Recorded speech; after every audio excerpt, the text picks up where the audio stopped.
تو سوال ہی یہیں سے لینا چاہوں گا کہ پاکستان کے اور میڈیا کے قومی مجرم الطاف حسین، جن کا نام لینا بھی میڈیا پہ سخت پابندی ہے، تو آپ میں اتنی ہمت کیسے ہو گئی کہ ایسے قومی مجرم غدار کے لیے آپ نے آواز اٹھائی؟ نامناسب سا ورڈ استعمال کیا، قومی مجرم۔ جو بھی کہے وہ انتہائی غلط ہے، اس لیے کہ ابھی کون سا کیس ہے جو الطاف حسین پر چلا ہو، جو الزام ان پر لگایا جاتا ہے وہ ملک کے کس سیاست دان پہ نہیں لگا، چاہے ماضی میں ولی خان ہو، ایون محترمہ فاطمہ جناح پر بھی لگا، اور ماضی پہ یہ الزام آپ نے دیکھا کہ نواز شریف پر بھی لگا، یہ اب وہ عمران خان پر بھی لگ رہا ہے۔ غدار قرار دینا، خود ملک کے ساتھ ایک غداری تصور کرنا چاہیے۔ Before watching this video, please subscribe All About Pakistan by Jag Karachi۔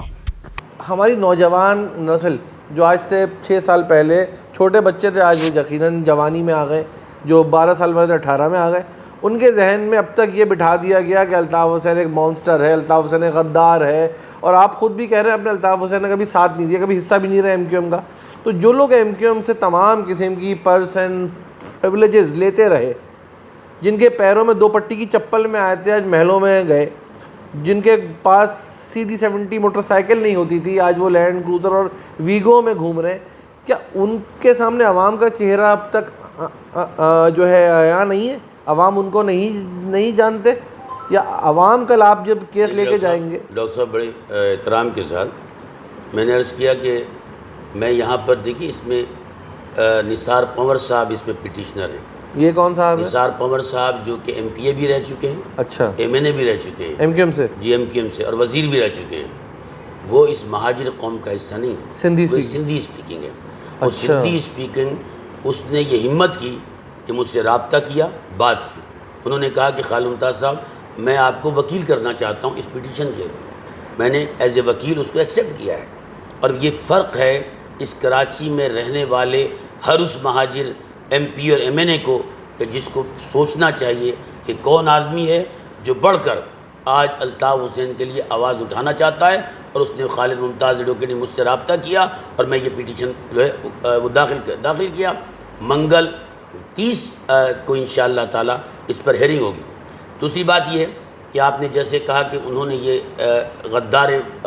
غداری پر جو ہے قرارداد پیش کی ہے، بات ہی کوئی اور پیش کرے، اس پر افسوس نہیں ہے، لیکن وہ لوگ پیش کریں جس کے ٹخنوں سے، جس کے گھٹنوں سے، جس کے پسینے سے انہوں نے جنم لیا ہو، پھر یہ قابل شرم بات ہے۔ جی، یہ وہ لوگ ہیں جو الطاف حسین کے پسینے سے جنم لیا ہے، انہوں نے الطاف حسین کی بھاگ دوڑ سے جنم لیا ہے۔ انہوں نے جب جو لوگ جن کی آپ مجھے نام لے رہے تھے یہ بچے تھے، تو الطاف حسین اس وقت یہاں کی گلیوں میں گھوما کرتا تھا، یہاں کے شہروں میں گھوما کرتا تھا، اور پیدل گھوما کرتا تھا، خاک چھانتا تھا۔ میں یہ نہیں کہہ رہا ہوں کہ اس نے کوئی غلطی کی یا نہیں کی ہوگی، غلطی پر بات آئے گی تو ہم مانیں گے نہیں غلط۔ یہ غلطی نہیں کی اس نے، اسے ساری عمر کی سزا دی جائے گی۔ یہ غلطی نہیں کی اس نے، اس کے اپنے قوم کے لوگ کھڑے ہو کر یہ کہیں کہ اس کو غدار وطن کہا جائے، یا اس پر جو ہے آرٹیکل 6 کے تحت مقدمہ ہے۔ یہ وہی لوگ ہیں کہ جو کل چودھری اسلم جس نے سینکڑوں مہاجروں کو قتل کیا، گجر نالے میں دفن کیا، کہتے تھے کہ اس لیاری بائی پاس کا نام چودھری اسلم پاس رکھ دیا جائے۔ یہ قابل شرم بات نہیں ہے، یہ قابل شرم بات نہیں ہے۔ اور میں اس لیے نہیں کہہ رہا ہوں، دیکھیے میں خود مہاجر ہوں، میں خود اردو اسپیکنگ ہوں، مہاجر قوم کا حصہ ہوں، لیکن میں کبھی کسی سندھی پنجابی پٹھان سے نفرت نہیں کرتا۔ میں اپنی قوم کو جمع کر کے اسے سیدھے راستے پر اور بہتر راستے پر ان کے حق کے لیے لڑنے کو مجبور کرنے پر میں اپنی ذمہ داری سمجھتا ہوں۔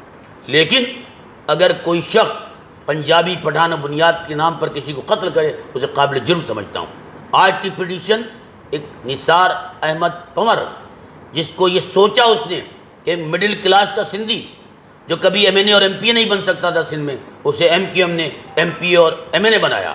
اس کی غیرت نے تقاضا نہیں کیا کہ وہ الطاف حسین کے ساتھ کھڑا نہ ہو، اس کی غیرت نے تقاضا کیا کہ وہ اگر پٹیشن فائل کرے۔ ہم ان کو غیرت مند کہیں گے جو یہ کام کر رہے ہیں؟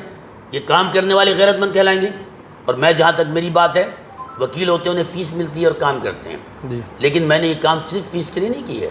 میں سمجھتا ہوں کہ یہ تاحیات پابندی یہ بھی ایک قومی جرم ہے۔ آپ تو قومی جرم مجرم ان کو ٹھہرائے، مگر یہ ایک جرم ہے کہ جس کو لوگ سننا چاہتے ہوں، جس کو لوگ دیکھنا چاہتے ہوں، جس کو لوگ ووٹ ڈالنا چاہتے ہوں، جس کی بات پر لوگ اپنی بات کو لبیک کرنا چاہتے ہوں، اور آپ نے کہا کہ یہ لوگ جیت گئے اور فلاں ہو گئے۔ اب دیکھیے نا، لانڈی کورنگی میں الیکشن ہوا، 8.5% ایم کیو ایم نے بائک آؤٹ کیا، کم سے کم 22% ہونے چاہیے، دیکھیے 245 کا۔ اگر یہ اتنے لوگ سورما ہیں اور یہ لوگ اپنے تحت جو انہوں نے خدمت کی اگر یہ کام کر سکتے ہیں، آج انہیں کراچی میں یہ حال نہیں ہونا چاہیے۔ پوری قومی اسمبلی کے اندر صرف 6 سیٹیں، اور پورے قائد حزب اختلاف پی ٹی آئی، اور شہر کا حال دیکھیں۔ یہ قابل شرم بات ہے ہمارے لیے، اور ہمارے لیے یہ اعزاز کی بات ہے کہ اس کا پٹیشنر نثار احمد پنور ہے۔ اور مجھے خوشی ہے کہ میں ایک جرأت مند آدمی کے ساتھ جو اپنے قائد سے وہ وعدہ نبھا رہا ہے، میری کوئی ذمہ داری نہیں تھی، ایک جرأت مند آدمی نثار احمد پنور نے حق ادا کیا، ان کے لیے پٹیشن فائل کی۔ میں ایز ایڈوکیٹ اس کو انشاءاللہ تعالی میری پوری لیگل ٹیم اپنی لیگل ذمہ داریاں ادا کرے گی۔ ہم اپنی لیگل ذمہ داریوں کے ذمہ دار ہیں، اور اگر کوئی بات ایسی ہوگی کہ جس کے اندر ہم یہ محسوس کریں گے کہ اس کو ہمیں مزید فردر کچھ اور آگے جا کر لوگوں کی مدد کرنی ہے، تو میں اس آپ کے توسط سے یہ بھی بتاتا ہوں، اگر کوئی اپنی سیاسی آزادی کے لیے نکلے وہ کوئی جرم نہیں ہے۔ کوئی آدمی کسی کو پسند کرتا ہو اس کے لیے نکلے، کوئی جرم نہیں۔ اور کہاں لکھا ہے، کوئی آرڈر ہے کہ الطاف حسین کا نعرہ لگانے والے یا ایم کیو ایم زندہ باد کہنے والوں کو گرفتار کر لیا جائے؟ تو سپریم کورٹ نے آرڈر دیا ہے۔ ابھی 14 اگست کو دیکھیں ہم، 14 اگست کو کراچی پریس کلب کے سامنے کچھ لوگ جمع ہوئے، ہاتھوں میں پاکستان کے جھنڈے لے کے، انہوں نے شاید نعرے لگائے، 100-125 لوگ آرٹلری میدان، تھانہ پی ڈی تھانہ، ان میں لاک اپ ہو گئے۔ دیکھیے لاک اپ ہوئے نا، میں اسی کو تو ظلم کہوں گا، اور یہ وہ بات ہے جو عام شہری کو آپ سے توازن کو قائم نہیں رکھ رہے ہیں۔ اگر یہ نعرہ لگانے پر کیا جو الفاظ عمران خان نے ادا کیے اس کو بینڈ کر دیں گے؟ کیا جو محسن ڈاور کرتا تھا، آج اگر نوید کوئی پٹیشن داخل کر دے اور کہے کہ محسن ڈاور کو پابندی لگا دیا جائے گا؟ نہیں۔ پاکستان کی تیسری بڑی پارٹی اور سندھ کی دوسری نمبر کی پارٹی اور شہر کراچی حیدرآباد چکر کی سب سے بڑی پارٹی، نواب شاہ کی پارٹی، شہروں کی پارٹی، اس آدمی کو لاہور میں ایک پٹیشن داخل کی جاتی ہے؟ پھر اتنے بڑے جہاں سے وہ نمائندگی کرتا تھا ان میں سے کسی نے پٹیشن کیوں نہیں فائل کی؟ سندھ کے شہریوں نے کیوں نہیں داخل کی کہ یہ جو ہے یہ ظلم کر رہے ہیں، ان کو پابند کر دیا؟ کیوں نہیں کیا؟ اس لیے آج بھی سندھ میں ان کے چاہنے والے موجود ہیں۔ میں چاہتا ہوں کہ ہر سیاسی قائد کی، ہر سیاسی رہنما کی حالات کے تحت اگر وہ کوئی کام نہیں کر رہا ہے تو اس کو چلتے اس کو کمزور ہونا چاہیے۔ کسی طاقت کے ذریعے اس کو کمزور کیا گیا، یہ لاوا پکتا ہے اور پھر کسی وقت وہ جو لاوا جنم لیتا ہے۔ اگر آپ کسی کو مظلوم بنا دیں گے، آپ ظلم کریں گے، لوگ اس سے محبت کریں گے، اس سے اختلاف نہیں کریں گے۔ آج الطاف حسین مظلوم کی شکل میں کھڑا ہے، آج سمجھتے ہیں لوگ کہ اس کے ساتھ زیادتی ہو رہی ہے۔ لوگ تبھی تو میں کہہ رہا ہوں نا کہ ایک ایسا آدمی جو صرف ایک دفعہ ایم پی اے بنا، جو ایک دفعہ ایم این اے بنا، اس کی غیرت نے یہ چاہا کہ نہیں میں پٹیشن فائل کروں۔ کیا یہ آئینہ نہیں ہے ہمارے اپنے لوگوں کو دکھانے کے لیے؟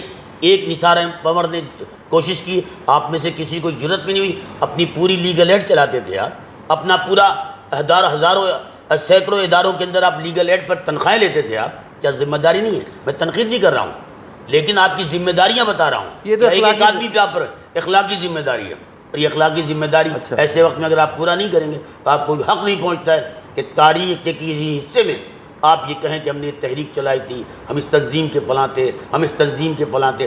یہ اگر آپ کہیں گے تو آپ اپنے بچوں سے جھوٹ بولیں گے۔ سچ یہ ہے کہ بنائی ہوئی بھی الطاف حسین کی، جنم دینے والا بھی اس کو الطاف حسین ہے۔ پہلے اے پی میں سے بنائی، پھر اس کے بعد اسے مہاجر قومی بنائی، پھر قومی دھارے میں شامل ہونے کے لیے متحدہ قومی بنائی۔ اس دوران میں اگر کوئی غلطیاں ہیں، ان غلطیوں کو ایک ایک کر کے، جرائم کبھی ایسے نہیں بیان کیے جاتے کہ صرف ایک لائن میں کہہ دیا جائے کہ مجرم ہے۔ جرائم کی ایک ایک بات کو، اگر کسی نے جرم کیا ہے اس کو عدالت تک لے کے جاؤ اور اس کو مجرم ثابت کرو۔ جب تک ٹرائل کورٹ میں کوئی مقدمہ چل کر اس کے خلاف فیصلہ نہیں ہوگا، آپ اس کو مجرم نہیں کہہ سکتے، ملزم ضرور کہہ سکتے ہیں۔ ناظرین، یہ آپ بڑی اہم گفتگو سن رہے ہیں کہ جب تک کسی بھی شخص کا عدالت میں فیصلہ نہ ہو جائے تو اس کو ملزم ہی کہا جائے گا، مجرم نہیں کہا جائے گا۔ یہاں پہ خالد صاحب یہ بتائیں کہ آپ بڑے سنگین اور اہم مقدمے میں پیش رفت کرنے جا رہے ہیں، کسی قسم کا ذہنی دباؤ، کوئی ایسا دباؤ جو سمجھ رہے ہیں میری بات جو میں انڈر دا لائن کہنا چاہ رہا ہوں؟ اس قسم کا اگر کوئی دباؤ آ گیا, کوئی فون آ گیا کہ بھائی آپ نے کیس نہیں, پھر کیا ہوگا؟ دیکھیے میں نے زندگی کے میں جنوری میں 60 سال کا ہو جاؤں گا ماشاء اللہ, اور پاکستان میں نارمل عمر 60 اور 62 سال ہی ہے. میں ویسے مر جاؤں گا تو کیا ہوگا؟ میں کوئی جرم نہیں کر رہا, میں کوئی غلطی نہیں کر رہا ہوں, میں وکیل ہوں, اور میری ذمہ داری ہے کہ اگر کوئی کلائنٹ آئے اور آپ سے ڈسکس کرے اور آپ یہ سمجھے کہ بات صحیح ہے, مجھے اس پر کام کرنا چاہیے. بعض جگہ آدمی پیسے کم لیتا ہے, بعض جگہ زیادہ لیتا ہے, اور بعض جگہ کچھ لیے بغیر بھی کام کرتا ہے. یہاں پیسے لیے بغیر کام کر رہے ہیں؟ دیکھیے میں پیسے 10 روپے لوں یا میں پیسے 10 لاکھ لوں, یہ میری مرضی ہے, یہ میرا پروفیشن ہے. لیکن اگر میں 1 روپیہ بھی لے لوں گا تو فیس میں شامل ہوگا. میں 100 روپے بھی لے لوں گا میں فیس میں اور میں جب کمٹمنٹ کر لوں گا تو مجھے اس کمٹمنٹ سے ہٹنا میرے لیے نامناسب بات ہوگی. اور جہاں تک جن کی جو ذمہ داریاں آپ سمجھا رہے ہیں, اور میں یہ سمجھتا ہوں کہ انہیں بھی اس عمران خان کے کیس میں بھی سمجھ میں آ گیا ہے, اور نواز شریف میں بھی جب انہیں جا کر فیصلے غلط کیے تھے اس میں بھی سمجھ میں آ گیا تھا. اور اب اگر انہوں نے اپنی غلطیوں کو نہیں سدھارا تو ہم سمجھتے ہیں کہ ملک کا نقصان ہوگا. پاکستان موجود ہے تو یہ بھی موجود ہیں اور ہم بھی موجود ہیں. اگر پاکستان کو خدا نخواستہ نقصان پہنچا وہ نہ یہ رہیں گے نہ ہم رہیں گے. ہم وہ لوگ ہیں جو پاکستانی جو اپنی فوجیوں سے بھی محبت کرتے ہیں اور یہاں کے رہنے والے لوگوں سے محبت کرتے ہیں. اس ضمن میں ایک اور بات کر دوں کہ الطاف حسین نے برملا میڈیا پر تحریر لکھ کر معافی بھی مانگی ہے کہ مجھ سے جو غلطی ہوگی میں اس پہ معاف کرتا ہوں. کیوں معاف نہیں کر رہے؟ یہی تو میں بات بتا رہا ہوں کہ جنہوں نے معافیاں نہیں بھی مانگی آپ انہیں قومی دائرے میں شامل کرنے کے لیے معاف کر رہے ہیں. جب ایک آدمی معافی مانگ رہا ہے تو میں سمجھتا ہوں کہ اس معافی کو قبول کرنا چاہیے, کیونکہ آپ نے اس کے جرم کو ثابت نہیں کیا ہے. اب تک آپ نے ان کے جرم کو ابھی تک شہادتیں پیش کر کے اس جگہ تک نہیں گئے کہ فیصلہ ہو جائے. اور پھر ایک بات کہتا ہوں, چاہے ہائی کورٹ فیصلہ کرے چاہے سپریم کورٹ فیصلہ کرے, کیا ججز نے غلط فیصلے نہیں کیے؟ کیا بھٹو کو پھانسی دینے کے بعد اسی جج کی ایک کمیٹی کا ممبر نسیم حسین شاہ نے نہیں کہا کہ مجھ پر پریشر تھا تو کس جج کو پھانسی لگا دی گئی, کس جج کو سزا دی گئی؟ کیا ماضی میں ابھی ثاقب نثار مجھ جیسا آدمی جس نے اپنی زندگی کے 28 سال گزارے, میں اس کو جج ماننے سے انکار کرتا ہوں.